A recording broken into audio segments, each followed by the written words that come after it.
the ancient Greek masterpiece etched on a tiny gemstone.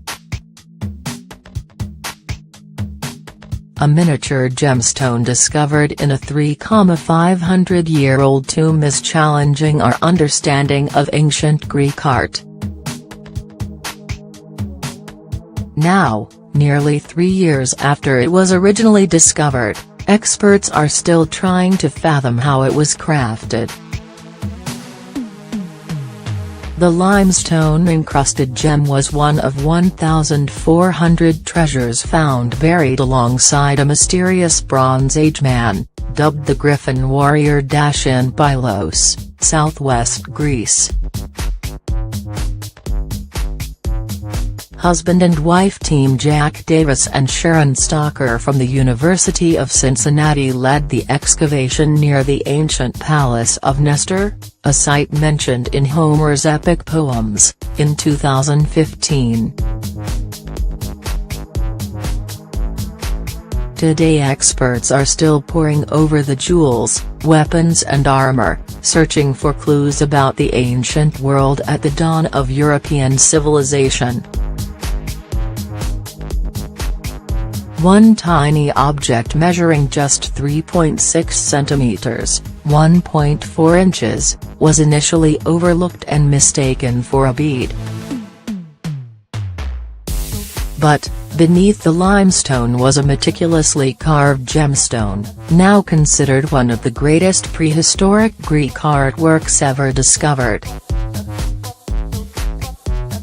It is so tiny that a microscope is needed to fully appreciate the mastery of the engraving, as some details are just half a millimeter (0.0197 inches) in size.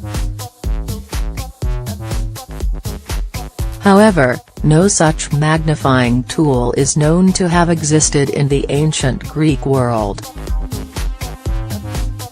The amount of skill that was required to execute such an intricate design on such a small surface is unbelievable, Stocker tells CNN. It shows detailed understanding of the human body and movement which, until now, was thought far beyond the ability of Bronze Age artisans, she says.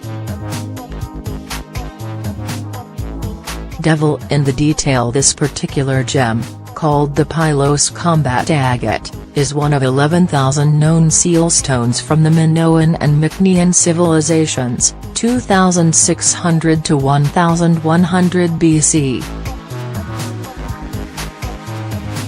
Seal stones could be stamped into clay or wax as a means of marking identity. Some were even attached to bands and worn as bracelets. They were used to mark ownership in what is not totally a preliterate society, but not a fully literate society, Davis tells CNN. The Pylos combat agate depicts a dramatic scene of a near-naked warrior driving a sword into his opponent, while a third warrior lies on the ground. We think it references some narrative that was circulating in this period, says Davis. It evokes Homer to us, adds Stocker, referring to his epic works Iliad and Odyssey, which scholars believe were written down in the 8th century BC. Hundreds of years after the seal stone was crafted. While it is impossible to know for sure, one theory presented by scholars speculates that the warrior image stems from earlier oral versions of Homer's works, explains Davis.